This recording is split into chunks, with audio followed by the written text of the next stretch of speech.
नमस्कार, फिर पैसा बोलता है में आपका स्वागत है, मैं आनंद श्रीनिवास। आज रविवार है, आपका सवाल का जवाब देने का समय आ गया है। मैडम हमारे साथ हैं, कुछ डिस्टेंस में हैं, क्योंकि वो अंडर वेदर फ़ील कर रही हैं। वो स्टूडियो में लिंक्ड हैं, वो सवाल पूछेंगी, मैं जवाब दूँगा। तो सर आपके हिसाब से ये ऑयल, एलपीजी इन सब का जो टेंशन अभी चल रहा है इंडिया में वो कब तक रिजॉल्व हो सकता है?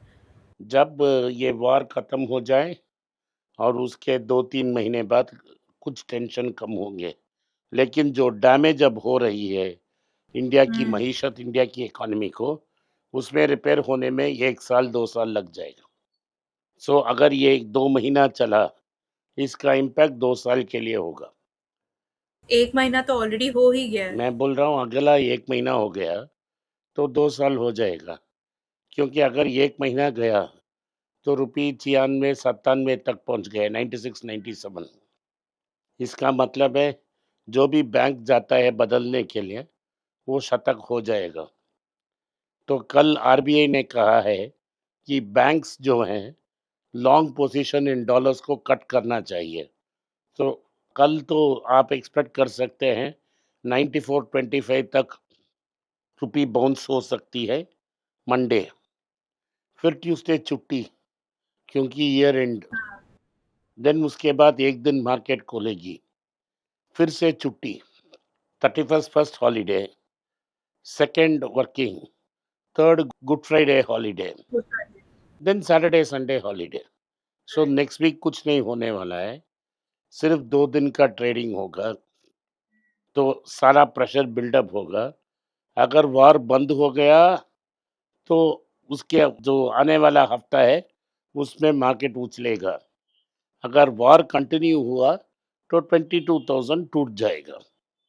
तो इस समय हम एचडीएफसी बैंक के बारे में सोच सकते हैं, क्योंकि उसके पास और प्रॉब्लम्स हैं। जो अतनु चक्रवर्ती ने रिजाइन किया, उनकी और शशिधर जगदीशन के बीच कुछ अनबनी थी। तो वो चाहते थे कि शशिधर जगदीशन को बाहर भेजा जाए, लेकिन बोर्ड ने ये डिसाइड किया शशिधर जगदीशन को और 3 साल का मोहलत दें, तो उन्होंने रिजाइन कर ली। सो चेयरमैन और मैनेजिंग डायरेक्टर के बीच कुछ प्रॉब्लम्स थी, तो ये स्टॉक बहुत नीचे आ गई है, बहुत इनएक्सपेंसिव है। आप H D F C bank को डेफिनेटली कंसिडर कर सकते हैं। दूसरी बात, सर गोल्ड। गोल्ड क्या होगा?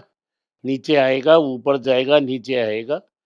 तो 11,000 तक नीचे आ सकती है, लेकिन हम कंफर्म नहीं बोल सकते कि वो 11,000 आएगा, लेकिन नीचे आएगा। आपको जब लेना है तो ले लें। लेकिन दूसरा प्रॉब्लम है उसमें, अप्रैल 1 से गोल्ड ईटीएफ, अब तक क्या रूल्स थी कि 97% ऑफ ऑल कलेक्शन आप गोल्ड में ही रख सकते हैं, 3% फ्यूचर्स में खेल सकते हैं।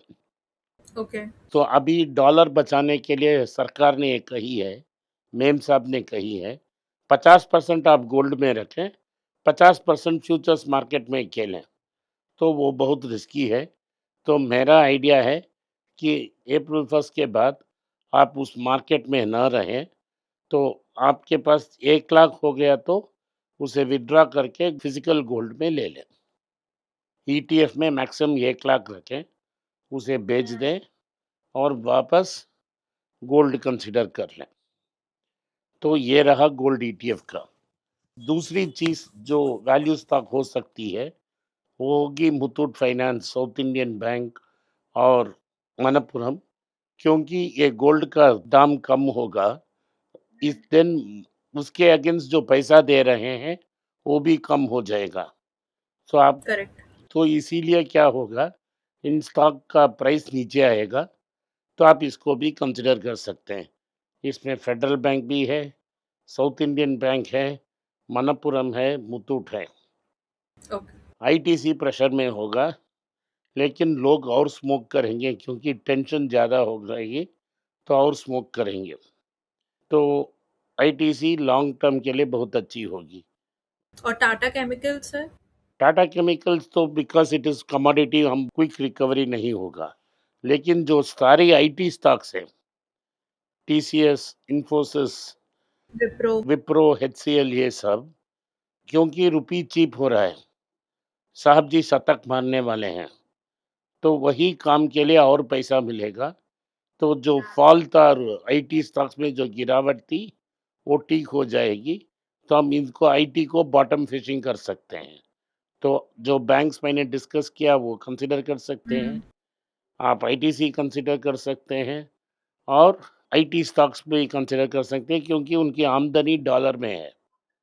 हुँ, और क्या कर सकते हैं आप, सारे फार्मा कंपनी की एक्सपोर्ट्स भी डॉलर में है। सो इसमें Natco, doctor Reddy, Cipla, Zydus life sciences, इन सबको कंसिडर कर सकते हैं। तो आप जो ये 2 बास्केट जो हैं, ये डॉलर में हैं। इनकी इनकम डॉलर में है तो वो आपकी प्रोटेक्शन है। बैंक्स में सिक्योर्ड लेंडिंग है, कभी भी आप सोना बेच के पैसा रिकवर कर सकते हैं। ले सकते हैं। और आईटीसी, यही बेसिक कंस्ट्रक्शन होगी हमारी पटाके लिस्ट की। ओके, मेबी अब बहुत लोगों को सर क्लियर हो गया होगा। सर मिस्टर जॉयसन डिसूज़ा का क्वेश्चन है आपके लिए हुँ, कि उनको लास्ट 3 साल में म्यूचुअल फंड्स में बहुत प्रॉफ़िट हो रहा था। पर अब जैसा आपने भी बोला था, अब उनको वो पूरा प्रॉफ़िट लॉस में बदल चुका है। तो इस समय उनको उस लॉस से कैसे वो उभरें? क्या करें वो इस सिचुएशन में? वो अगर वो आपकी सलाह म्यूचुअल, जानना मैंने चाहते हैं। बहुत बार बोला है, अगर आपने एक्टिव म्यूचुअल फंड्स को रखा है, तो आपके लिए प्रॉब्लम होगा। उससे पैसा निकाल दें, बॉन्ड में डाल दें।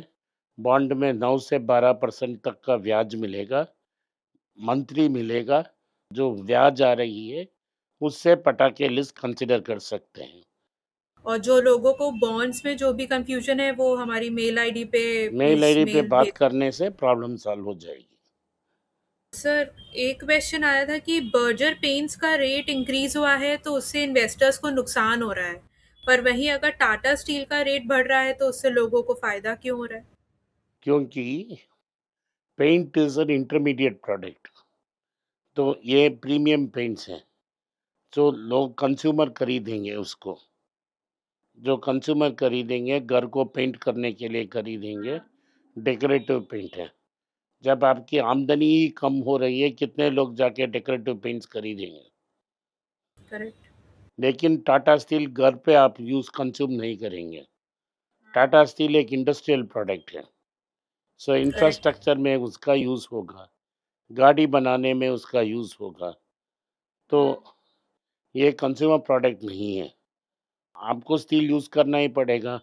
आपने इंफ्रास्ट्रक्चर कॉन्ट्रैक्ट ले ली, सो करेक्ट। स्टील का प्राइस दाम बढ़ गया तो आप ज़्यादा दाम में लेंगे। आपने इस पॉडकास्ट को सुना, इसके लिए मैं आपका आभारी हूँ। हो सके तो इस वीडियो को लाइक कीजिए, चैनल को सब्सक्राइब कीजिए और बेल नोटिफिकेशन दबाएं। अगर आपने बेल नोटिफिकेशन नहीं दबाया तो हर बार जब हम वीडियो डालते हैं आपको नोटिफाई नहीं होगा। इस वीडियो को अपने दोस्त और रिश्तेदार के पास भेजें और उन्हें देखने की आग्रह करें। नमस्कार, धन्यवाद, जय हिंद। अगर आप मुझसे संपर्क करना चाहते हैं, नीचे दिए गए ईमेल में मेल भेजें। मेरी टीम आपके साथ संपर्क करेगी और मदद भी करेगी।